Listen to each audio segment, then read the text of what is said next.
Yeah guys and girls, this is my new iPhone.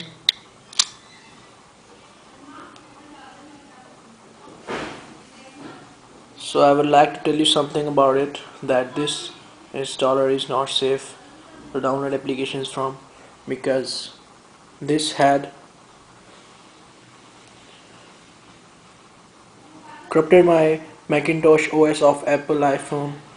So I would not recommend to download any application from this installer option.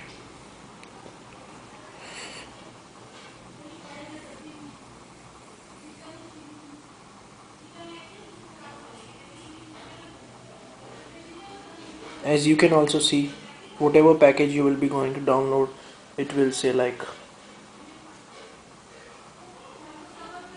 this installer application is not safe to download. Let me show you an example.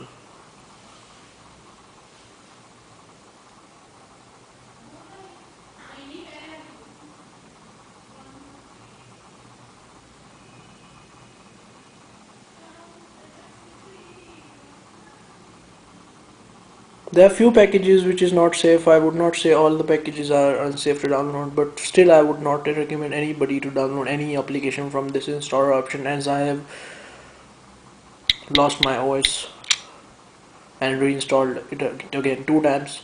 So beware of this thing. Alright. Yeah, thank you.